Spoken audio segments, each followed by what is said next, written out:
بسم اللہ الرحمن الرحیم۔ السلام علیکم ورحمۃ اللہ وبرکاتہ۔ ایاک نعبد و ایاک نستعین۔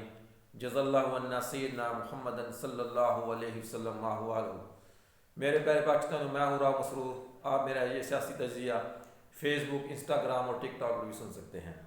میرے پیارے پاکستانیوں، گزشتہ 78 سال سے پاکستان کا نام جو ہم سنتے چلے آ رہے ہیں کہ اسلامی جمہوریہ پاکستان ہے، لیکن اس کو ایک فاؤنڈیشن کی طرز پر چلایا جا رہا ہے جس کا نام ہے اسلامی جمہوریہ فوجی فاؤنڈیشن آف پاکستان، کیونکہ پاکستان کے اندر سویلین بالادستی کا جو خواب ہے وہ ابھی تک ادھورا ہے۔ سویلین لوگوں کو اس قابل سمجھا ہی نہیں جا رہا کہ یہ ملک کو چلا سکتے ہیں، یہ ملک کی باغ دوڑ سنبھال سکتے ہیں۔ حالانکہ قائد اعظم رحمۃ اللہ علیہ نے کلیئر یہ آواز سب کو سنا دی تھی اس وقت کی اسٹیبلشمنٹ کو کہ قانون سازی کرنا اور ملک چلانا ہمارا کام ہے، آپ لوگوں کا کام ہے ملک کا دفاع۔ جو آپ لوگوں کا بیسک ایم ہونا چاہیے کہ ملک کی دفاعی جتنی بھی ضرورتیں ہیں وہ آپ لوگوں نے اس کو ڈیفینس میں کے سامنے رکھ کر اس کو ڈیفینس کرنا ہے، اور پاکستان کو اوورآل یعنی کہ سیکیورٹی آپ لوگوں کے ذمہ ہے۔ لیکن پالیسی ریاست بنائے گی، عوامی نمائندے بنائیں گے، اس پالیسی کو آپ لوگوں نے فالو کرنا ہے۔ لیکن بدقسمتی سے پاکستان کو یعنی کہ ایک ڈکٹیٹرشپ نے ایسے دمک کی طرح چاٹ لیا ہے کہ آج پاکستان کا جی ڈی پی 1% سے اوپر جا ہی نہیں رہا۔ میرے پیارے پاکستانیوں، پاکستان کو بڑے ہی بھونڈے انداز سے چلایا جا رہا ہے۔ مینٹلی ریٹارڈ لوگ پاکستان کو یعنی کہ چلانے کی کوشش کر رہے ہیں۔ بہت زیادہ مس ایڈونچر اس ملک کے ساتھ ہو چکے ہیں۔ 24 کروڑ عوام جو غربت کی سطح کی طرف بڑھتی چلی جا رہی ہے، جو افراط زر بڑھتا چلا جا رہا ہے، اس کی طرف کسی کی توجہ نہیں ہے۔ پاکستان کو ملٹی ڈائریکشن میں چلانے کی کوشش کی جا رہی ہے۔ ہر بندہ افلاطون بنا ہوا ہے، سقراط بنا ہوا ہے، بکرات بنا ہوا ہے کہ میں پاکستان کو صحیح ڈائریکشن میں چلا سکتا ہوں۔ اسٹیبلشمنٹ کہتی ہے ہم پاکستان کو صحیح ڈائریکشن میں چلا سکتے ہیں۔ سرمایہ دار اپنی انپٹ دیتے ہیں، جاگیردار اپنی انپٹ دیتے ہیں، صحافی اپنی انپٹ دیتے ہیں، جج جرنیل اپنی انپٹ دیتے ہیں کہ پاکستان کو اس طریقے سے چلایا جائے۔ میرے پیارے پاکستانیوں، 73 کے آئین کے مطابق جو ایک متفقہ آئین تھا، تمام سیاسی جماعتوں نے جس کو لکھا تھا، اس 73 کے آئین کے مطابق آج تک پاکستان کو نہیں چلایا گیا۔ آج پاکستان کی حالات یعنی کہ ایسے یعنی کہ دورائے پر کھڑے ہیں جس کی عوام بنیادی سہولتوں کے لیے سسک رہی ہے، لیکن ان لوگوں کو کوئی پرواہ نہیں ہے۔ کوئی دبئی کا وزٹ کر رہا ہے، کوئی امریکہ کی یاترا کر رہا ہے، کوئی برطانیہ کی طرف جا رہا ہے، کوئی سعودی عرب کی طرف جا رہا ہے، کوئی یو اے ای کی طرف جا رہا ہے، یعنی ان کو اپنی صلاحیتوں پر اعتبار ہی نہیں ہے۔ یہ جب سے پی ڈی ایم کی حکومت 3 سال انہوں نے پہلے گزار دیے ہیں اور دوسرا سال ان کا یہ کمپلیٹ ہونے والا ہے، ان لوگوں نے ملک کا بیڑا گرک کر دیا ہے۔ پی آئی اے کی نیجکاری کر دی ہے، آئندہ یہ ریلوے کی نیجکاری کریں گے، وابڈا کی نیجکاری کریں گے، اور یو اے ای کو جو فوجی فاؤنڈیشن 5.9 ارب ڈالر کا جو سرمایہ انہوں نے لگایا ہوا ہے وہ ترقی کر رہا ہے، اس کے شیئرز یو اے ای کو دے دیے گئے ہیں تاکہ فوجی فاؤنڈیشن مزید ترقی کرے، اور پاکستان میں باقی جو غریب غربا لوگ ہیں جو اس ملک ان کے اصل وارث ہیں ان کو کوئی پوچھنے والا نہیں۔ گزشتہ چند دن پہلے ایک غیر آئینی ترمیم جو ہوئی تھی، علماء اکرام نے متفقہ طور پر ایک مسودہ پاس کیا تھا کہ اس غیر آئینی ترمیم کو انڈو کیا جائے۔ بس علماء اکرام نے بھی یعنی گونگلوں سے مٹی جھاڑ کر خاموشی سے بیٹھ گئے ہیں، اس کی طرف کسی کو توجہ نہیں کہ تاحیات استثناء اسلام میں جائز نہیں ہے، یہ غیر اسلامی فعل ہے، اور ہم یہود و نصارہ کو یعنی کہ ان کے چرنوں میں بیٹھنے کی کوشش کر رہے ہیں۔ آج امریکن صدر کھڑا ہو کے کہتا ہے کہ حماس کو جو ڈس آرم کرے گئے وہ پاکستانی فورس کرے گی جا کے۔ تو میرے پیارے پاکستانیوں، ہم فلسطینی بھائیوں کے ساتھ کھڑے ہیں یا ان کے زخموں پر نمک پاشی کر رہے ہیں؟ یہ پاکستان کی کون حکمت عملی اور اسٹریٹجی بنا رہا ہے کہ کس طریقے سے پاکستان کو رن کر رہا ہے؟ آج پاکستان کے اندر نہ تو کوئی ایسا لیڈر ہے جو ملک کو صحیح ڈائریکشن میں چلا سکے، اور نہ ایسی کوئی جماعت ہے جو پولیٹیکلی طور پر لوگوں کا مینڈیٹ لے کر اوپر آئی ہو۔ آج یہ فارم 47 کی جو یہ پیداواری حکومت ہے، یہ ڈیسیجن لینے میں اتنے بزدل ہیں، ان سے کام ہو نہیں رہا۔ آئی ایم ایف ان کو قسطیں بھی ادا کر رہا ہے، لیکن میرے پیارے پاکستانیوں، پاکستان میں ٹیکسٹائل انڈسٹری بالکل میلٹ کر گئی ہے۔ پاکستان کی ٹیکسٹائل ایکسپورٹ بالکل نیچے آ گئی ہے۔ ایکسپورٹر آرام سے بیٹھے ہیں، اور بڑے بڑے انڈسٹریلسٹ جو اپنا سرمایہ اور ملٹی نیشنل کمپنیاں پاکستان کو چھوڑ کر باہر جا رہی ہیں، لیکن ان کو پاکستان چلانے کا طریقہ ہی نہیں آ رہا ہے۔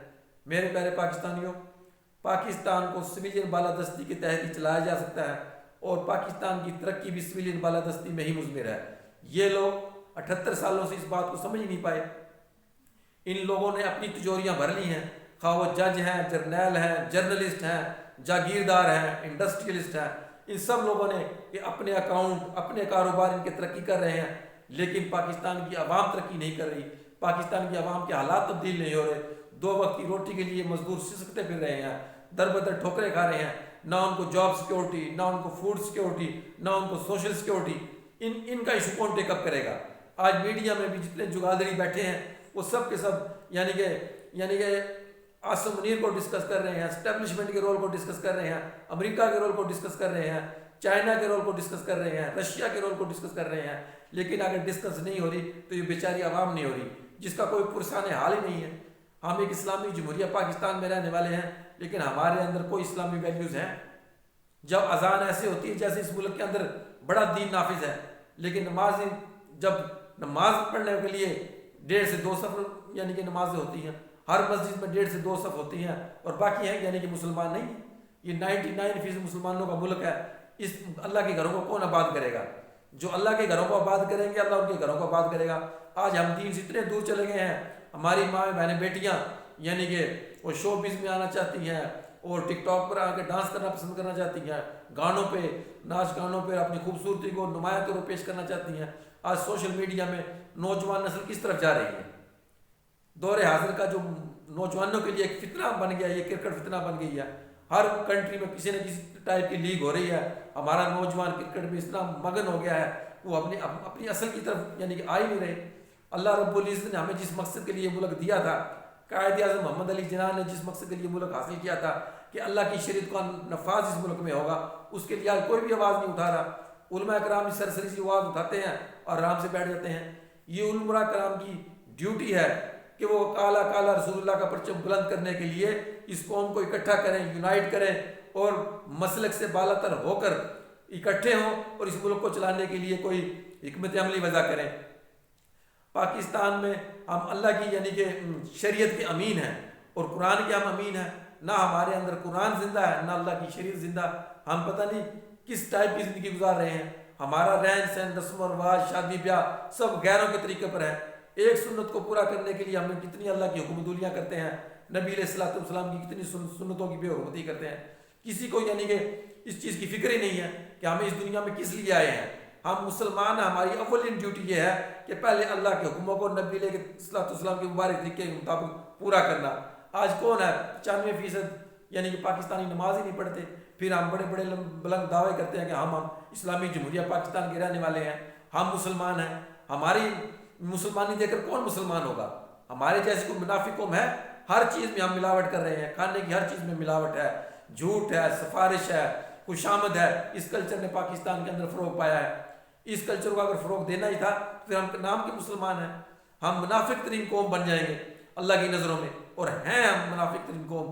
ہم نے ہر وہ عیب جو دوسروں نے اپنایا ہو تو ہمارے اندر آ گیا ہے، لیکن اگر ہمارے اندر نہیں ہے تو نہ سچائی ہے نہ ایمانداری ہے۔ ہمارا جوڈیشل سسٹم مکمل طور پر جیم ہو چکا ہے۔ ہمارے ججوں کو ذرا غیرت نہیں ہے کہ وہ جعلی کیس بنوا کر جعلی FIR درج کر کے یعنی کہ کیس بنا دیے جاتے ہیں، اور عدالتوں کا اور وکلا کا ٹائم ضائع کیا جاتا ہے، وہ اپنی من پسند طریقے سے کیس لگوائے جاتے ہیں، اپنے پولیٹیکل اپوننٹ کو یعنی کہ رگڑا لگایا جاتا ہے۔ یہ حالات پہنچ گئے ہیں۔ اب گزشتہ 2 دن پہلے چیف منسٹر KP کے پنجاب میں آیا تھا، ہماری پنجاب کی گورنمنٹ نے اس کے ساتھ کس طرح بہیو کیا؟ کیا ایسے بہیو کیا جاتا ہے کہ الیکٹڈ نمائندے کے ساتھ؟ کیا اس طریقے سے پاکستان کو چلایا جائے گا؟ آپ لوگوں سے عمران خان اور عمران خان کے بیانیاں ذرا ہضم نہیں ہو رہا۔ اللہ رب العزت جس کو چاہیں گے عزت عطا فرما دیں گے، اور اللہ پاک جس کو چاہیں گے حکومت کے نقشے میں بٹھا کر ذلت سے نواز دیں گے۔ تو تمام پاکستانیوں کو میں یہ بات باور کرانا چاہتا ہوں، اگر جب تک آپ لوگ اپنے حقوق کے لیے نہیں کھڑے ہوں گے، صحیح بندے کا ساتھ نہیں دیں گے، اس وقت تک آپ لوگوں کو یہ غلام بنا کر رکھیں گے، آپ کی نسلوں کو غلام بنا کر رکھیں گے، اور آپ لوگوں کو ہمیشہ سے جو بنیادی سہولتیں ہیں، جو آپ لوگوں کا حق ہے، جو آپ لوگوں کو آج تک مل جانی چاہیے تھی، ابھی تک نہیں ملی، اسی طریقے سے ہمیں اپنے پیچھے لگائے رکھیں گے، ٹرک کی بتی کے پیچھے لا کبھی بلاول کو وزیر اعظم بنائیں گے، کبھی شہباز شریف کو وزیر اعظم بنائیں گے، اور اسی طریقے سے اس ملک کے اور عوام کا ٹائم ضائع کرتے رہیں گے اور ملک کو گڑھوں کی طرف دھکیلتے رہیں گے۔ اور یہ جملہ ہم ہر وقت سنتے رہیں گے کہ پاکستان بڑے نازک دور سے گزر رہا ہے۔ یہ نازک دور ہم ختم کرنا چاہتے ہی نہیں۔ کیوں؟ کہ ہمارے ملک کے جو کرتا دھرتا ہے وہ صرف اپنی سوچ رکھتے ہیں، اپنے بال بچوں کی سوچ رکھتے ہیں، اپنا بینک بیلنس کی سوچ رکھتے ہیں۔ جب ان کو موقع ملے گا، جب یہاں کوئی عوامی نمائندہ آئے گا اور حکومت کرنے کے لیے شفاف الیکشن کر کے جب سامنے آئے گا، یہ سب لوگ ملک چھوڑ کر بھاگ جائیں گے اور پاکستانی اور پاکستان کی جو غریب لوگ اس ملک کے اندر رہ جائیں گے۔ اور ان کا کیا ہے، ان کی قسمت میں یہی محرومیاں لکھی ہیں، ان لوگوں کی زندگیاں تبدیل نہیں ہو سکتی۔ آج ایک مزدور کا بچہ مزدوری کر رہا ہے اور بزنس مین کا بچہ بزنس مین بن رہا ہے۔ 6-7 طرح کا پاکستان میں تعلیمی نظام ہے۔ ہمارا تعلیمی نظام چوں چوں کا مربع ہے، کسی طور پہ بھی ایک جیسا یکساں تعلیمی نظام نہیں ہے۔ اگر ایک مرد کلندر نے یکساں تعلیمی نظام کو پاکستان کے اندر لانے کی کوشش کی، آزاد خارجہ پالیسی بنانے کی کوشش کی، عوام کو بینیفٹ دینے کی کوشش کی، اس کو جیل کی سلاخوں کے پیچھے پابند سلاسل کیا ہوا ہے۔ نہ اس ملک کے علماء کرام اس کا ساتھ دے رہے ہیں، نہ اس پبلک کو باہر آنے دیا جاتا ہے، صرف بندوق کی نوک پر پاکستان کو چلایا جا رہا ہے۔ جو شخص بھی حق اور سچ کی آواز اٹھاتا ہے اس کو کڈنیپ کر لیا جاتا ہے، اس کو پابند سلاسل کر لیا جاتا ہے، اس کو مارنے کی دھمکی دی جاتی ہے، اس پر تشدد کیا جاتا ہے۔ اور صحافت پاکستان میں دلالی کا دوسرا نام صحافت ہے۔ آج صحافت وہ لوگ کر رہے ہیں جن کو دلالی میں مکمل عبور حاصل ہے، جو اصل صحافی ہیں یا وہ انڈر گراؤنڈ ہے یا ملک چھوڑ گئے ہیں۔ تو اس عوام کا نیریٹو کون بلڈ کرے گا؟ اس عوام کے مسائل کون اجاگر کرے گا؟ اس عوام کے مسائل کا سلوشن کون پیش کرے گا؟ یہ وہی شخص پیش کر سکتا ہے جو عوام کی نبض پہ ہاتھ رکھتا ہو، جو عوام کی محرومی کو سمجھتا ہو، جو عوام کے اندر اپنا وقت گزارنا چاہتا ہو اور جو عوام کے اندر سے اوپر آیا ہو، وہی عوام کی محرومی کو سمجھتا ہے۔ تو میرے پیارے پاکستانیوں، اگر ہم نے حقیقی طور پر اسلامی جمہوریہ پاکستان بنانا ہے تو ہمیں پھر اپنی زندگیوں کو اسلام کی طرف مولڈ کرنا ہوگا۔ ہمیں صحابہ کی طرز زندگی اپنانی ہوگی۔ جب تک ہم صحابہ کی طرز پر دین پر نہیں چلیں گے، اللہ کی مدد نہیں آئے گی۔ ہم اسی طرح دنیا کی نظروں میں ذلیل و خوار ہوں گے۔ آپ لوگوں کے سننے کا بہت بہت شکریہ۔ السلام علیکم ورحمۃ اللہ وبرکاتہ۔